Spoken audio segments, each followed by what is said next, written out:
Welcome back to Super Sentai Review, episode number 194. Excuse me. This is reviewing episodes 7 to 10 of Changeman.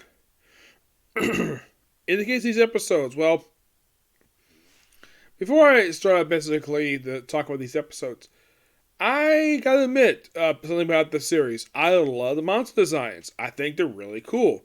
Nothing wrong with them per se. I think there's really cool monster designs. And shows the height of the mid-80s. Just not really a big fan of the fact they actually reused the same suits from Bioman. I mean, yeah, it looks like a repainted version of the Bioman suits. Heck, their Megazord, appearance-wise, by its exterior, it's a repaint of the Sun Vulcan Megazord. And the cockpits are a redress of the Bioman of the Bio-Robo cockpits. Yeah, they're basically a redress. That's all they are. Mm-hmm. So what happens in these episodes? Well, in the case of the first one, the plan of the Gozama is to basically trying to find the secrets of Changeman by having their new alien posed as a human. And of course, they see like stuff related, and of course, that comes close with the Red Ranger. Very interesting story of this one. It's a good character one. And, well, they find out by the end of the episode that, oh yeah, he's actually a monster. Yep, and of course they beat him, and of course he's very sad. And apparently the amulet the guy had looked like it was pretty real. Yeah. And that's it for that one. In episode 8, it's all about vampires. Yes, because the creature is called Dracul, where his whole plan is to turn all the women on the planet to vampires. Yeah, bite them all. Even though it's still basically he doesn't find any men. Yeah, I don't know why that is. He could have done it, but nope. Had to get the beautiful babes. And because it's Japan, they apparently do not know how vampires work. For instance, these vampires walk in sunlight. And by Western standards, that does not work. These people would die in sunlight. But it's Japan. They don't care. They think vampires are cool. That's Japan for you. But it's a good character piece for Pegasus. Yes, he actually, in the episode, he's accused of being a groper. Yeah, about this mysterious groper been groping all the girls at the school. Which they never find out who the heck is responsible for it. Yeah, and the woman basically who's accusing this is someone who does kendo.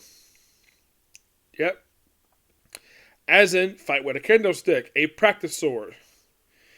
Yep. And from what I've heard, getting hit with those things, they actually hurt. Yes, kendo sticks do in fact hurt. I've seen it in wrestling.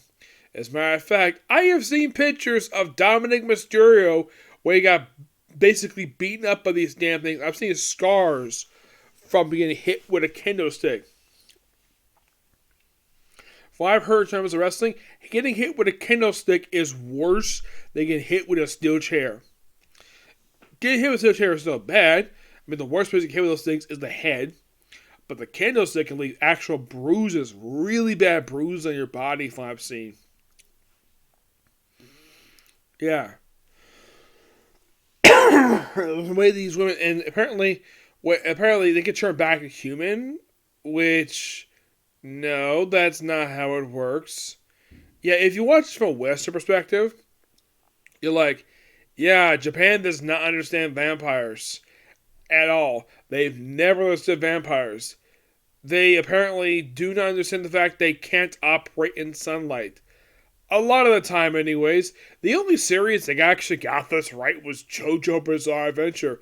All the rest of the series I've seen from Japan that feature vampires do not get this fact right about them. But it's a pretty good, interesting episode nonetheless. In the case, episode number 9. It's a baseball episode. Yes, a baseball episode.